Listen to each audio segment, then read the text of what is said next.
Top quality और consistent performance के लिए सिर्फ सिल्वर पंप। टॉप क्वालिटी और कंसिस्टेंट परफॉर्मेंस के लिए सिर्फ सिल्वर पंप, नाम याद रखना।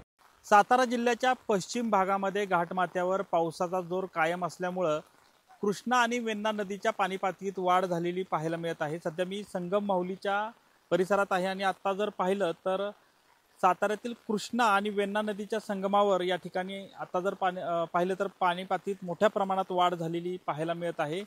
छत्रपती थोरले शाहू महाराजांची समाधी देखील जवळपास अर्धी ही समाधी जी आहे ती बुडालेली पाहायला मिळत आहे। खरं तर ह्याच नदीचं पुढं रौद्ररूप आहे ते मोठ्या प्रमाणात पाहायला मिळतं कृष्णा नदीचं। सध्या आपण जर पाहिलं तर प्रशासनानं कृष्णा आणि वेण्णा नदीच्या लगतची जी गावं आहेत या ठिकाणी कोणीही नदी पात्रात उतरू नये असं आवाहन जे आहे ते या ठिकाणी प्रशासनाच्या वतीनं केलं गेलेलं आहे। जवळपास कृष्णा नदीचे खडकी, मरडे आणि चिंदवली ह्या ठिकाणचे जे छोटे पूल आहेत हे देखील यामुळे पाण्याखाली गेलेले एकूणच पाहायला मिळत आहे।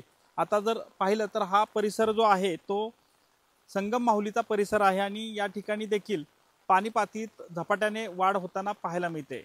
कॅमेरामन अभिजित पिसेसह संतोष नालोडे, TV9 मराठी, संगम माहुली, सातारा।